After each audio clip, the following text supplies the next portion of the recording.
কথা বলেন, আপনার ছেলে তো নাকি? নাম কি বলতো তোমার? রাসেল। রাসেল। বাবার নাম? মোহাম্মদ আবুল। রামুর নাম? তাসলিম। তোমার ভাই আছে? জি। কি নাম? আমার বড় ভাইয়ের নাম রাকিব। বোন? বোন তানিয়া। ঠিক আছে ঠিক আছে। ঠিক আছে ঠিক আছে না কেমন আছে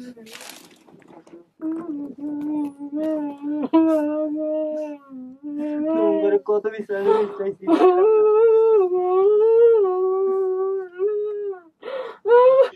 রাসেল এখন এখানে বসবে।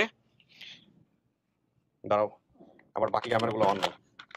এখানে যা হচ্ছে আপনারা একদম 100% ন্যাচারালি যেভাবে হচ্ছে সেভাবে আপনারা দেখতে পাচ্ছেন। আপনি তারপরে চলে আসেন।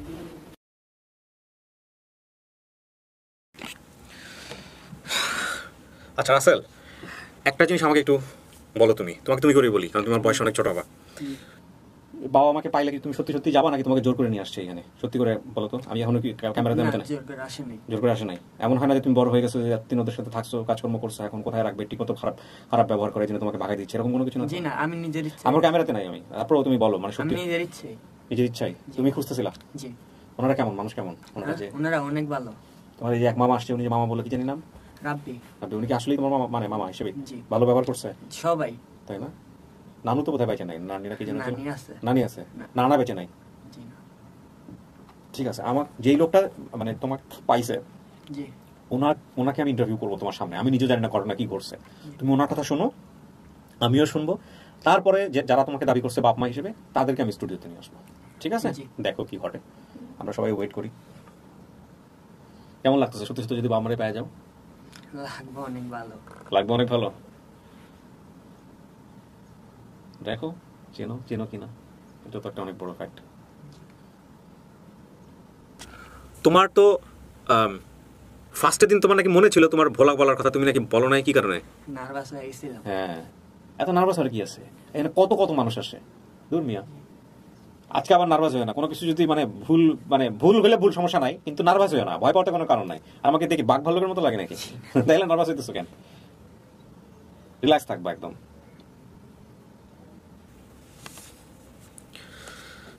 ওকে, প্রিয় দর্শক এবং শ্রোতা, আল্লাহ চাইলে আরেকটা মহেন্দ্রক্ষণ। আমার এখন হিসাব নেই জানো কতগুলা মানে ছেলে মেয়েকে ফেরাছে তার পরিবারের কাছে, লস্ট অ্যান্ড ফাউন্ড এবং আপন ঠিকানা। শুধু একটু বলতে পারি আপন ঠিকানা তিনটাই সফল হবে যদি আজকে এটা সফল হয়। এর চেয়ে আর বড় পাওয়া জীবনে কি হতে পারে? ওকে, তো সব কিছু মিলায় কত হবে? এটা তো 30-এর ঘর পার হয়েছে অনেক আগেই, এটা হিসাব করে বলতে হবে। কোন দিন জানি মুখ ফসকে বলে ফেলেছিলাম যে 100টা ছেলে মেয়েকে তার পরিবারের কাছে ফেরাতে চাই। তো আমার মনে হয় আল্লাহ খুব শীঘ্রই সেটা কবুল করেছে এবং খুব শীঘ্রই সেটা সম্ভব হবে ইনশাল্লাহ। ন্যাচারাল ফিলটা পাবো না। ভালো আছেন না? জি আলহামদুলিল্লাহ। আজকে একটু ডিফারেন্ট করেছি, তোমরা সবাই আসছে। ভালো আছেন? আপনি তো কামাল সাহেব না? জি। বসেন প্লিজ, বসেন। আসসালামু আলাইকুম। বসেন ভালো আছেন? বসেন। আমি একটু পরিচয়টা নিই ওনাদের, মুখটা একটু খুলেন, বন্ধ করে রাখুন। আপনার নামটা বলেন। আমার নাম মোহাম্মদ আবুল হোসেন। আবুল হোসেন, আপনারই ছেলে হলো রাসেল না? আর আপনি ওনার মা? কি নাম? তাসলিমা। আর মেয়েটাকে? একদম শেষ। আচ্ছা, মূল ঘটনা আমরা আপনার কাছ থেকে জানবো, আসলে কি ঘটেছে না ঘটেছে, এবং আপনি হচ্ছেন খুব গুরুত্বপূর্ণ পার্ট। আচ্ছা, ওনার মাধ্যমে বোধহয় আপনি কিছু করেছিলেন, তাই? আপনার পরিচয়টা দেন তো মুরব্বী। ফারুক বাবুর্চি। হানিফ বাবুর্চি? ফারুক বাবুর্চি। ফারুক বাবুর্চি। আচ্ছা, এনার সঙ্গে আপনার পরিচয় ছিল? আমার লগে কাজ করতো। ও, এনার লগে কাজ করতেন আপনি? জি স্যার, প্রথমে আমি ওনার সাথে পরিচয় হয়ে ওনার সাথে কাজ করি। আচ্ছা, ইন্টারেস্টিং। তো এনার সাথে আপনার পরিচয় কিভাবে হয়? এটা হয়েছে কি, আমি একটু সময় নিয়ে বলি। হ্যাঁ, আচ্ছা, এটা সময় নিয়ে বলে আপনি স্টুডিওতে আসেন, আপনারা এখানে বসেন, আপনাদেরকে আমি ডাকবো। আচ্ছা, আসেন এখানে দাঁড়াচ্ছেন। আসুন, যান ভিতরে গিয়ে বসেন।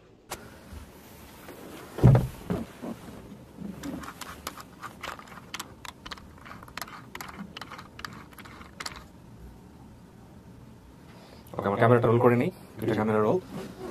তিনটা ক্যামেরা রোল। আমি আসলে কি করতেছি আমি বুঝে উঠতে পারতেছি না। আজকে অনেক খাবার টেবিল, কালকেও ছিল অনেক খাবার টেবিল, কারণ আমার পুরো সেটআপটা একটু চেঞ্জ হয়ে গেছে, তো সেই জন্য একটু ডিফিকাল্ট লাগতেছে আমার কাছে, কারণ এতগুলো ফুটেজ জোড়া দিয়ে আবার এডিট করতে ঘন্টার পর ঘন্টা সময় লেগে যায়।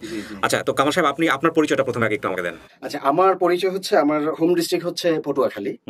আর আমি এখানে টপ স্টার গ্রুপ নামে একটা ইন্টারন্যাশনাল ফ্রেট ফরওয়ার্ডিং কোম্পানি আছে, ওটার আমি এক্সিকিউটিভ ডিরেক্টর। মাশাআল্লাহ। তো ঘটনাটা কিভাবে ঘটেছে আমাকে একটু বলেন তো। ঘটনাটা হলো, আমি আপনার প্রোগ্রামগুলো, আমি একজন ব্যস্ত মানুষ, তো আপনার প্রোগ্রামগুলো আমি দেখি, বিশেষ করে রাতের বেলা আমি দেখি। তো আপনি যেদিন এই রাসেলের ভিডিওটা আপলোড করলেন, শোনো মনোযোগ দিয়ে কি বলে সেদিন আমি আপনি আপলোড করার সম্ভবত 4 ঘন্টা বা 5 ঘন্টা পরে ভিডিওটা আমি দেখেছি। আচ্ছা। তো দেখার পরে ও যখন যে এলাকাটার কথা বলেছে, যেভাবে এলাকাটা ডেসক্রিপশনটাও দিয়েছে, তো আমার চোখের সামনে একটা এলাকা একদম পরিষ্কার ভেসে উঠেছে। এর কারণটা কি? এর কারণটা, ওই এলাকাটা আমার শ্বশুর বাড়ি। আচ্ছা। ওই এলাকায় আমি দীর্ঘদিন ছিলাম, এবং আমার প্রথম ছেলে ক্লাস 5 পর্যন্ত ওই এলাকায় থেকে লেখাপড়া করেছে। তারপরে আমি ওখান থেকে শিফট করে উত্তরাতে চলে আসি। তো তারপরে আমরা ওখান থেকে চলে আসি। তো ওই ইটের যে দোকানগুলো, যে গদিগুলোর কথা বলছে, আমার চোখের সামনে ভেসে উঠছে। ওই নদীতে আমি গোসল পর্যন্ত করেছি, অনেকবার গোসল করেছি। ওই এলাকায় আমার হাঁটা চলা, নদীর পাড়ে ঘোরাফেরা, পুরো জায়গাটাই তো আমার মুখস্থ। দীর্ঘ অনেক বছর ওখানে আমি ছিলাম, ওই এলাকায় ভাড়া ছিলাম। তো তারপরে এই জিনিসটা যখন আমার একেবারে চোখের সামনে ভেসে উঠলো, তখন আমার এটা নিয়ে একটু কাজ করার আগ্রহ আসলো আমার ভেতর থেকে নিজের, যে একে তো এলাকাটা আমার নিজেরই, অলমোস্ট আমার নিজের। তারপরে এখানে আমার জীবনে একটা হারিয়ে যাওয়ার ছোট্ট একটু ঘটনা আছে। আমার ঠিক ছোট্ট ছেলেটা যখন তার বয়স 2.5 বছর, ওর নাম তাহিদ হোসেন। তো ও একদিন ওই বাসা, একদম মেইন রোডের পাশেই বাসা ছিল, বাসা থেকে বের হয়ে, আমি তখন অফিসে, তো ও সম্ভবত কাউকে ওর নানা মনে করে তার হাতের আঙ্গুল ধরে ও হেঁটে গিয়েছিল। তো হেঁটে গিয়ে মহল্লা থেকে সামান্য একটু দূরে গিয়ে ওই ভদ্রলোক তখন এই ছেলেটাকে ওখানে একটা কনফেকশনারি দোকানে ড্রপ করে যায়, যে ছেলেটা এভাবে আমার হাত ধরে চলে এসছে, তো নিশ্চয়ই এলাকার ছেলে হবে, আপনারা একটু দয়া করে ওকে বসান এবং খোঁজ খবর করেন। তো ওই কথাটা আমার মনে পড়ে গিয়েছে। তো আমার ওয়াইফ ওই তার কয়েক মিনিটের মধ্যে, আধা ঘন্টার মধ্যেই আমার ছেলেটাকে পেয়েছে, আমাকে আর অফিসে জানায়ও নাই, রাতে যাওয়ার পর আমি জেনেছি। তো ওর এই ঘটনাটা আমার নজরে আসার পরে আমার ছেলের কথা মনে উঠলো, আমার এটা নিয়ে একটু কাজ করতে ইচ্ছে হলো। ইন্সপায়ার করেছে। ওই দিন তো গেল এভাবে চিন্তা করতে করতে। তো আমি বাসায় গিয়ে শেয়ার করলাম আমার ওয়াইফের সাথে, যেরকম তো কিবরিয়া ভাইয়ের যে ভিডিওগুলো আমি দেখি, তো ওখানে তো এরকম তোমার এলাকার একটা ঘটনা কিন্তু ঘটে গেছে, আমি গেস করতেছি এটা। তো উনি আগ্রহ প্রকাশ হলো, আমি একটু দেখি, ওনাকে দেখালাম, উনি হ্যাঁ এটা তো আমার এলাকায়, নো ডাউট, এটা হাসনাবাদ, এটা হাসনাবাদ, তুমি প্লিজ একটু ক্যারি অন করো এটা নিয়ে। এরপরে আমি কি করলাম, তখন আমি ওর কথাগুলো আবার একটু ভালো করে শুনলাম, কোন পয়েন্টের উপর আমি কাজ করব। ও বলছে ওর বাবা বাবুর্চিগিরি করতো, ভ্যান চালাতো। আমার মাথায় কাজ করলো যে যিনি বাবুর্চি তিনি ভ্যান চালান না। আর ওই হাসনাবাদ এটা part of old Dhaka city, ওখানে বাবুর্চি খুব বেশি। এই হাসনাবাদ খুব স্মল একটা ভিলেজ, দক্ষিণ কেরানীগঞ্জের মধ্যে স্মল একটা ভিলেজ। ওখানে ও যখন হারায় তখন ওই এলাকাটা মানে নগরায়ন হতে থাকে ওখানে। হ্যাঁ, ও যখন হারায় ওই সময়টা থেকেই বড় বড় বিল্ডিং হতে থাকে। তো ওই এলাকায় আপনার যেটা মাথায় করছিল যে একসাথে হতে পারে না ভ্যান চালক, হ্যাঁ একসাথে এই দুইটা জিনিস হতে পারে না। নিশ্চয়ই আমরা দেখতাম, যেহেতু আমার আত্মীয় স্বজন সব ওখানে বড় বড় প্রোগ্রাম হতো, তখন এই বাবুর্চির হেল্পাররা আসতো ভ্যানে করে, বড় বড় পাতিল নিয়ে, ডেকোরেশনের মালামাল নিয়ে। এই জিনিসটা আমার মাথায় কাজ করলো যে ওর বাবা বাবুর্চি হবে না, বাট বাবুর্চির হেল্পার হবে। এই জিনিসটা আমার মাথায় কাজ করলো। তখন আমি ওর ওয়াইফকে জিজ্ঞেস করলাম, তোমাদের ওখানে সবচেয়ে প্রবীণ বাবুর্চি হচ্ছে আবু সাইদ? বলছে হ্যাঁ। আমি আবু সাইদকে কিভাবে পাই? আমি এখন এই লিঙ্কে দৌড়াচ্ছি, আমি আবু সাইদকে কিভাবে পাই? উনি বললো তন্ময়কে ফোন দাও। তন্ময় হচ্ছে আমার ব্রাদার ইন ল। হ্যাঁ, ওই এলাকায় শিশির নামে চেনে, আমি আদর করে ডাকি তন্ময়। তন্ময়কে ফোন দিলাম, সাইদ বাবুর্চির নাম্বার দাও। ও বললো যে ওনার নাম্বারটা তো নেই, ওনার ছেলের নাম্বার আছে। ওনার ছেলেও আবার একদম ইয়াং, ওই ছেলেটাও বাবুর্চি, এবং সে আধুনিক বাবুর্চি, লেখাপড়া করে বাবুর্চি। হ্যাঁ, ওর নাম হচ্ছে এরশাদ। তো এরশাদের নাম্বার দিলাম, এরশাদকে ফোন করলাম যে এরশাদ তুমি আঙ্কেলের সাথে জাস্ট একটু চেক করো যে ধরো 8, 9 বা 10 বছর আগে আবুল নামে কোনো লোক তার সহকারী হিসেবে কাজ করেছে কিনা। এই তথ্যটা যদি তুমি দিতে পারো তাহলে একটা বড় কাজ হয়ে যাবে, একটা বড় ধরনের ঘটনা ঘটে যাবে। তো বললো যে দুলাভাই আপনি রাখেন, আমি 2 মিনিটের মধ্যে ব্যাক করতেছি। কি কাজটা উনি করছে তাহলে আপনারা চিন্তা করে দেখেন। ও মাই গড, আল্লাহু আকবার। এবং তখন কিন্তু রাত 11:30 পার হয়ে গেছে। হ্যাঁ হ্যাঁ, আমি কিন্তু আমাকে এই কাজের মধ্যেই আছি। আমাকে জলিল ভাই বলতেছে ভাইয়া একজন কাজ চালাচ্ছে, আপনি সে আমাদেরকে কথা দিয়েছে যে কিছু একটা হবে। হ্যাঁ হ্যাঁ, আমারও মনে মনে বলতেছিল যে এরকম ঘটনা ঘটবে কিছু একটা। হ্যাঁ, হ্যাঁ, তারপর তো কিছু ঘটে যাচ্ছিল। তো ও ফোন দিয়ে বললো যে দুলা ভাই আমি তো আহ, যোগাযোগ আহ, আমি যোগাযোগ করেছি, তো আমার বাবার সাথে এই নামে কেউ কাজ করে নাই, বাট হুম। আরেকজন বাবুর্চি আছে তার সাথে এই নামে একজনে কাজ করেছে, তার নাম্বারটা আপনাকে দিব, তাড়াতাড়ি দাও। আর কোনো কথা নাই। তখন দিল এই যে সামনে যাকে এই বসিয়ে ভদ্রলোক, রাখলাম, হ্যাঁ। এই ফারুক বাবুর্চি, আলহাজ ফারুক বাবুর্চি। এরা কিন্তু সবাই কোটিপতি। আচ্ছা, হ্যাঁ সেটা আমি জানি, পুরান ঢাকার বাবুর্চির কোটিপতি সেটা আমি জানি। ওকে, তো এই ফারুক বাবুর্চির নাম্বার আমাকে দেওয়া হয়, আমি ওনাকে ওই রাতেই ফোন করি। উনি ফোন করার পরে আমি আমার পরিচয় দিল, উনিও আমাকে চেনে, কারণ আমার তো শ্বশুর এলাকা। হ্যাঁ। উনি আমাকে চিনে ফেলেছে, আমার শ্বশুরকে, আমার মামা শ্বশুর সবাইকে চিনে ফেলেছে। তাই আমি বললাম যে এরকম একটা ঘটনা আছে, আপনার এখানে আবুল নামে কোনো একটা লোক কাজ করেছে কিনা, আজ থেকে 10 বছর হোক, 8 বছর হোক, এরকম। তো উনি মনে করার চেষ্টা করছিলেন। তা আমি বললাম যে আমি আপনাকে একটু ছোট্ট ক্লু দেই, এটা আপনাকে মনে করতে হেল্প করতে পারে। বলেছে বলেন তো। বললাম আপনার সাথে একটা লোক ছিল, তার একটা ছেলে হারানো গিয়েছিল, এরকম কিছু মনে পড়ে? উনি চিৎকার করে উঠছে, ও মাই গড, রীতিমতো চিৎকার করে উঠছে, হ্যাঁ হ্যাঁ হ্যাঁ হ্যাঁ, আবুলের একটা ছেলে ছিল, আবুলের হ্যাঁ ছেলে হারিয়েছে। বা আপনি কোথায় পেলেন, কোথায় আছেন? উনি এখন অস্থির হয়ে গেছে, কারণ ওর বাবা ওনার সাথে কাজ করেছে অনেকদিন। ওকে, তো তারপরে আমি বললাম যে ওনার কোনো নাম্বার আছে কিনা, বা উনি কোথায় আছেন? উনি বলতেছে যে না, উনি তো ঢাকায় নাই, বা কোথায় আছে আমি জানি না। এই ছেলে হারানোর পরে কিছুদিন পরে যে ও চলে গিয়েছে, আর আমার সাথে কোনো যোগাযোগ হয়নি। এইখানে আমার আশাভঙ্গের কারণ হলো যে আমি এখন একে কিভাবে পাই। ও যদি একটা গ্রামের কুলুও দিতে পারতো যে অমুক গ্রাম, ভোলাতে অমুক গ্রাম, ওদের বাড়ি হচ্ছে ভোলা, ভোলার অমুক গ্রাম, তাও আমি বের করে ফেলতে পারি। আর মজার বিষয় বলি আপনাকে, ওর ভোলাটা মনে ছিল, কিন্তু এখানে এসে ও বলে নাই, ও নার্ভাস হয়েছিল। হ্যাঁ হ্যাঁ হ্যাঁ হ্যাঁ, এবং এই ভোলাটা যদি আপনার প্রথম দিন বলতো তাহলে আপনার জন্য কাজটা আপনার সহজ আরো হতো। ইজি হয়ে যেত। তারপর তো তারপরে আমি ওনাকে বললাম যে আঙ্কেল তাহলে আপনি কি করা যায়? উনি বলল যে আপনি আমাকে এই রাতটা সময় দেন, আমি আপনাকে কালকের মধ্যে একটা রেজাল্ট দিব। তো এই আমি আর ওয়াইফ এখন আমরা খুব খুশি যে একটা প্রোগ্রেস হচ্ছে। তো ঘুমালাম কোন রকম রাত্রটা। সকালে আমি যথারীতি অফিসে আসলাম। অফিসে এসে আমি ওনাকে ফোন দিলাম, এই ফারুক সাহেবকে। ফোন দেওয়ার পরে উনি আমাকে বললেন যে ওর বাবার কোনো কিছুই আমি এখনো জোগাড় করতে পারি নাই, বাট একটা ইনফরমেশন আমার কাছে এসছে যে ওনার ছেলেটা ঢাকায় আছে, বড় ছেলেটা ঢাকায় আছে। তো আপনি আর একটু ধৈর্য ধরেন, আমি আপনাকে একটা রেজাল্ট মনে হয় দিতে পারবো। আমি লোক পাঠাচ্ছি, সেই ছেলেরও নাম্বার নাই, ওই ছেলের কাছে আমি লোক পাঠাচ্ছি। উনি তখন ওখানে লোক পাঠায়। ওই লোক পাঠানোর পর ওখান থেকে ওর ভাইকে পাওয়া যায়। ওর ভাই ওর বাবার নাম্বার দেয়। নাম্বার দিলে এই ফারুক বাবুর্চিকে নাম্বার দেয়। ফারুক বাবুর্চি ওর বাবা আবুল সাহেবকে নাম্বারটা দেয় আমার, এবং নাম্বার দিয়ে আমাকে ফোন করেছে যে জামাই আমি কিন্তু নাম্বার পেয়ে গেছি, এবং আপনাকে এখনই ফোন করবে। ওই ফোনটা রাখা মাত্রই ওর বাবা আমাকে ফোন করে। তারপর কি কথা হয় আপনার সাথে? ফোন করার পরে আমি পুরো আপনার স্টাইল ফলো করেছি, কারণ ফলো মাই স্টাইল যারা কাজ করে। তো আমি আমার অফিসের টেবিলে আমি আমার ডায়েরিতে লিখে রেখেছি কি কি প্রশ্ন আমি করব আপনার মতো। ঠিক ওনাকে ওই কায়দায় আমি প্রশ্ন করেছি, এবং প্রত্যেকটা প্রশ্নের to the point he answered me. মাশাআল্লাহ। এবং উনি যখনই এক একটা মিলে যায় আমি আল্লাহু আকবার বলতেছি, মানে খুবই এক্সাইটেড হয়ে যাচ্ছি, এবং আল্লাহর রহমতে সবকিছু পারফেক্টলি মিলে গেছে। এবং বাকি কাজটা আমরা এখন করব, তার আগে আপনি আমাকে বলেন যে জিডির কপি আপনি পেলেন কোথায়?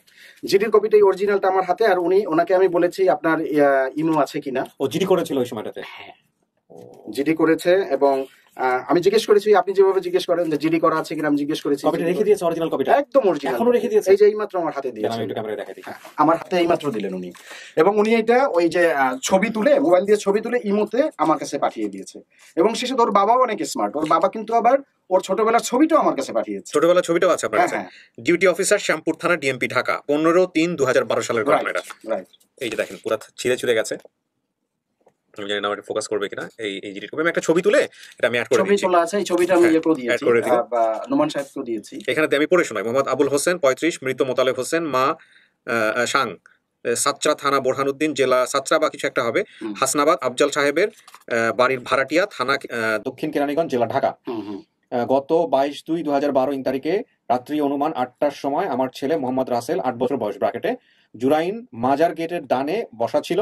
কিছুক্ষণ পর আসিয়া তাহাকে উক্ত ভ্যানে বা আশপাশ এলাকায় খুঁজিয়া পাওয়া যায় নাই। উক্ত স্থানে হবে আসলে। আচ্ছা, সে অদ্যবধি নিখোঁজ রহিয়াছে। সকল স্থানে খুঁজিয়া থানায় ডায়েরি করিতে বিলম্ব হইয়াছে, খোঁজাখুঁজি অব্যাহত আছে, কোন সন্ধান পাওয়া গেলে থানাকে অবহিত করিব।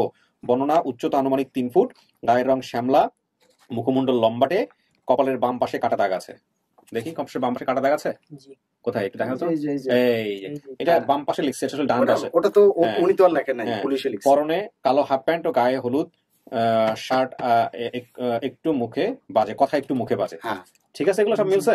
হ্যাঁ, খুশি তুমি? ওটা তো বাজে, আমরা বুঝতে এখনই তো পেরেছি। এখনো তো বাজে। কালো হাফ প্যান্ট ছিল গায়ে, মনে আছে? এগুলো মনে নাই? কালো হাফ প্যান্ট, গায়ে কি ছিল? মনে নেই, শার্ট আসিল। হলুদ শার্ট। আচ্ছা, জিডি নাম্বার 654 15/3/2012, বিনীত আবুল 15/3/2012। মোবাইল নাম্বার দিল কিভাবে ওই সময়টাতে? 2000 না, ওই সময় মোবাইল চলে এসেছে। মোবাইল কি চলে এসেছিল? হ্যাঁ, ওই সময় মোবাইল চলে এসেছে। আচ্ছা, মোবাইল নাম্বারও দিয়ে গেছে। এই হচ্ছে নাম্বার। সে হচ্ছে হারানো সংবাদ, জিডি এন্ট্রিকরণ প্রসঙ্গ। এমনও হতে পারে যে এটা আসলে কোন একটা থানায় পাঠাইছে, কোন একটা জায়গায় ইয়ে করেছে। তবে আচ্ছা, মোহাম্মদ লিটন মিয়া অনুসন্ধান পূর্ব ব্যবস্থা নিন। এই লিটন মিয়াকে অ্যাসাইন করা হয়েছিল এএসআই। এএসআই কে অ্যাসাইন করা হয়েছিল। সো এটা হচ্ছে আমাদের জিডির কপিটা একটু থাকুক। এখন আমি যে কাজটা করব, ওর বাপ মাকে নিয়ে আসবো, নিয়ে আসার পরে ওর অভিব্যক্তি কি হয় না হয় সেটা আমি রেকর্ড করবো। দেন ফাইনালি আমি আবার ওকে বাইরে নিয়ে যাবো। সো আপনাকে একটু বাইরে বসতে হবে। অবশ্যই, অবশ্যই। বাকিটুকু আমি কোনো গ্যাপ রাখি নাই, বুঝছেন, যাতে জিনিসটা সুন্দর হয়। আলহামদুলিল্লাহ। এবং ইনফরমেশনও খুব একটা বেশি পাস করি নাই, জি। যাতে করে ওই সিচুয়েশনটা এনজয় করতে পারি আমরা Right. সবাই। ফোন সবার বন্ধ আছে? আচ্ছা, ওই মেয়েটা বাইরে থাকবে, আপনারা দুজন আসুন। তুমি মাঝখানে বসো।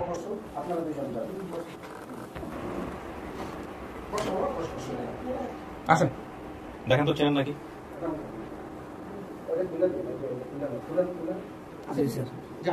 দেখেন ওখানে গিয়ে বসেন।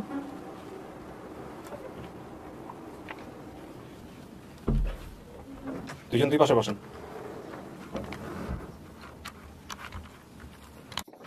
কথা বলেন, আপনার ছেলে তো নাকি?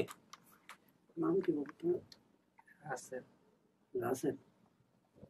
বাবার নাম মোহাম্মদ আবুল রামুর নাম। তাসলিমা।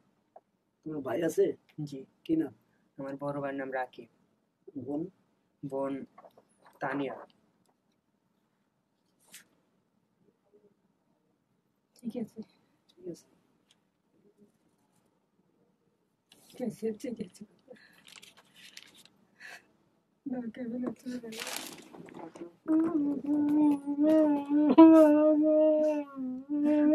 কত বিচার চাইছি।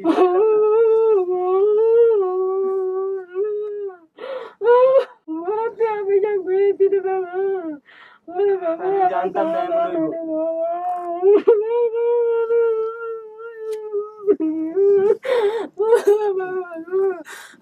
বাবা, তোমার লাগে আমার খাওয়া দাওয়া বন্ধ কর বাবা। ওরে বাবা, না করছি না অনেক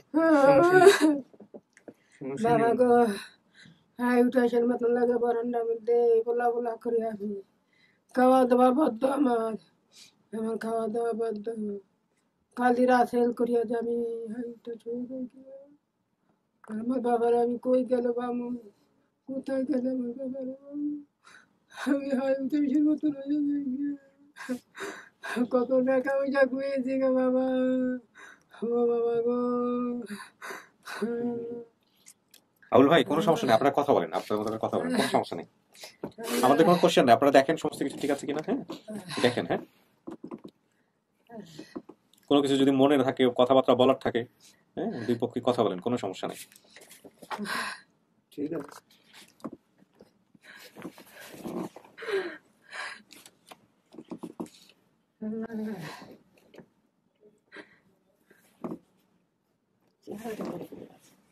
অনেক টাকা উড়েছি স্যার।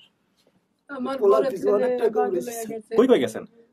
পুরো জুরাইন জিতু সাহেবের অফিসে পেপারে দিয়ে দিছি, তারপরে মাইকিং করছি স্যার, অনেক জায়গায় গেছি, ফকিরের দ্বারে দৌড়াইছি স্যার, অনেক জায়গায়।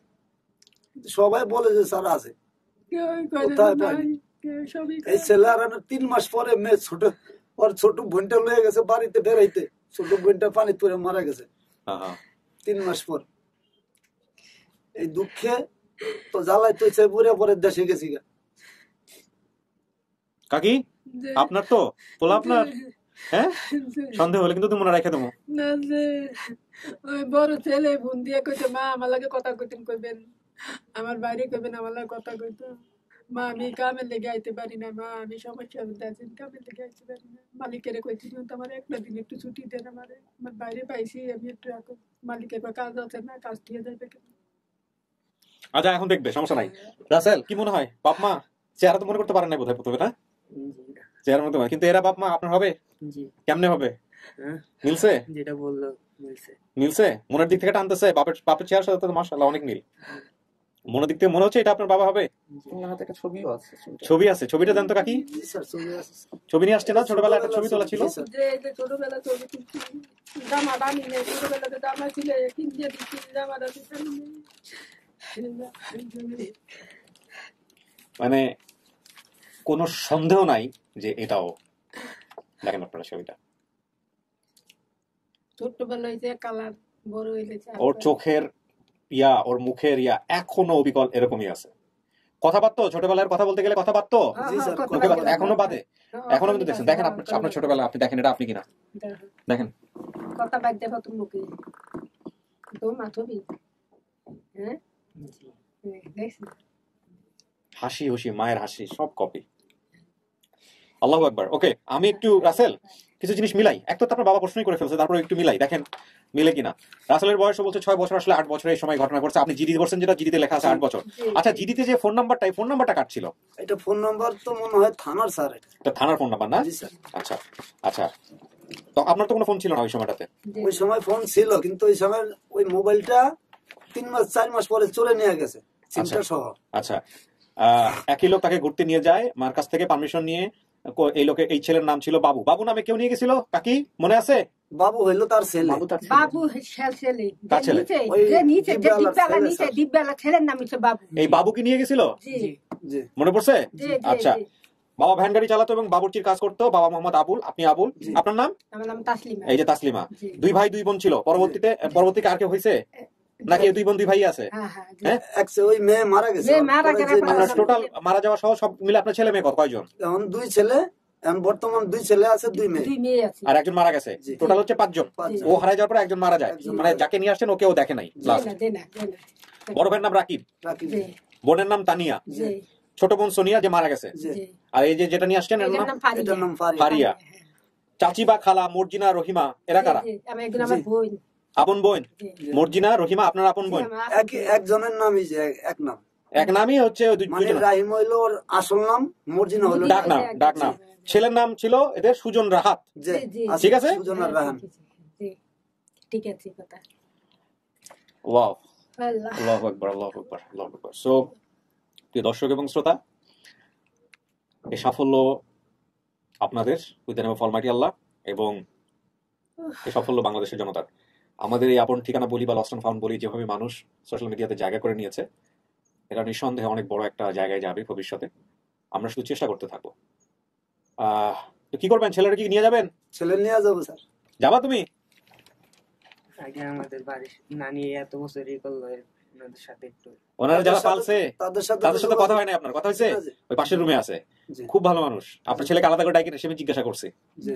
ঠিক আছে? এটা আমি দেখুন। আর এই মাজার ঠাজারে যাওয়ার দরকার নাই। পোলাপান হারা গেলে মাজারে ঠাজারে হিসেবে যাবেন না, বুঝছেন? জি না স্যার। আল্লাহর কাছে বলবেন। জি স্যার। মানুষ তো আমরা আসলে বিপদে পড়লে মানে একটা খড়কুটো ধরেও বাঁচার চেষ্টা করি। তো এটা আমি ম্যাক্সিমাম কেসে পেয়েছি এরকম, যাদের বাচ্চা হারিয়ে যায়। অনেকে জিডি করে না কিন্তু ফকিরের কাছে যায়, জিডি করে না মাজারে যায়, জিডি করে না ওই কবিরাজের কাছে যায়। এগুলো একদমই প্রহিবিটেড, আপনি রিলিজিয়াসলি প্রহিবিটেড, এবং এগুলো করা যাবে না। আপনারা আল্লাহর কাছে বলবেন, আল্লাহর কাছে দোয়া করবেন, আর অবশ্যই গিয়ে যেটা করবেন জিডি করবেন থানাতে, কারণ এই জিডি একটা অনেক বড় ডকুমেন্ট। আমি আজ পর্যন্ত খুব কমই এরকম পেয়েছি, আমি এতগুলো কেস নিয়ে কাজ করেছি যে জিডি করেছে, ছবি নিয়ে এসছে। জি স্যার। আপনারা দরিদ্র হতে পারেন কিন্তু আপনারা ছেলের ব্যাপারে অনেক সচেতন ছিলেন। জি স্যার। আলহামদুলিল্লাহ। কিছু কি বলার আছে? আচ্ছা, ভিডিওটা কখন দেখেন কাকি আপনি বলেন? আমি ভিডিও দেখি নাই স্যার। আমার ভিডিও না দেখে এখানে আসছেন? জি, আমার ওই যে আমার বড় ভাই যে ফারুক সাহেব, আমাকে তার আন্ডারে কাজ করছি, বাবুর্চি কাজ, ওইখানে কাজ শেষ করে তারপরে আমি ভ্যান গাড়ি চালাইতে গেছি। রাত্রে সন্ধ্যার পরে এই ঘটনা, রাত্র তখন 8টা বাজে। আচ্ছা, 8টার পরে থেকে খুঁজতে রাত্র 3টা বাজে গেছে, কোনো জায়গায় পাইতাছি না। হুম। তারপর আর কি করবো, এর পরের দিন মাইক নামাইলাম। না সেটা তখন করছেন, কিন্তু আমরা যে একটা ভিডিও করছি আপনার ছেলের নিয়ে, ভিডিও কি দেখছেন? সেটা দেখিনি ও, এটা আরো সলিড হয়েছে। দেখেন, জি, স্যার। ভিডিওটা দেখে নাই বলে কিন্তু ওনারা এইভাবে কোশ্চেনটা করছে, মানে এই প্রথম দেখলেন স্টুডিওতে। ও, এর আগে দেখেন নাই ভিডিও? ও, এটা আরো সলিড, এইটা আরো সলিড হলো। মানে ভিডিও দেখলে এরকম প্রথম পেলাম আমরা, যারা ভিডিও না দেখে এখানে আসছে এবং দেখা চিনছে। ওয়াও, মানে কামাল সাহেব কঠিন রোল প্লে করছে, শুধু রোল না। তো যাই হোক কাকি, কি দিবেন আমাদের? আপনার ছেলে তো ফিরাই দিলাম।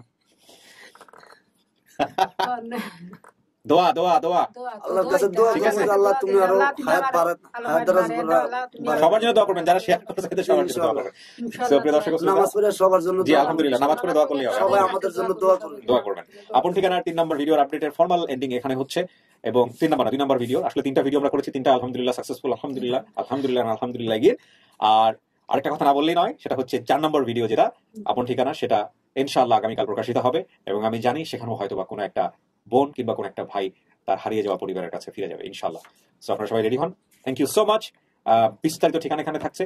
আর এরপরও যদি কোনো সন্দেহ তৈরি হয়, যেটা আমরা সবসময় লিগালি বলি, ডিএনএ টেস্ট করা। যদি কোনো রকম সন্দেহ হয়, কোনোদিন হয়, ডিএনএ টেস্ট করে নিয়েন যে আপনার ছেলে কিনা। আমরা তো ঘটনার বেসিসে মিলাই দিলাম। যদি যে ভাই পুলিশের কাছে গেছেন, যদি আইনি কোনো প্রক্রিয়া নিতে হয়, সেটাও আপনারা করেন আপনাদের জায়গা থেকে, দুপক্ষ থেকেই। এ ব্যাপারে আমাদের কোনো আপত্তি নাই, তবে এই 2 বিষয়ে আমরা কোনো ধরনের কোনো পদক্ষেপ নিই না। সো ভালো থাকেন আপনারা, আমাদের জন্য দোয়া করেন। আসসালামু আলাইকুম। ওয়ালাইকুম আসসালাম ওয়া রাহমাতুল্লাহ। চলেন কাকি, চলেন চলেন।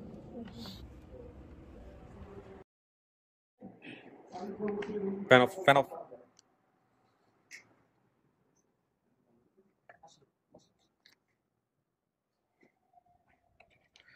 আপনি তো কই, কামাল সাহেব কোথায়?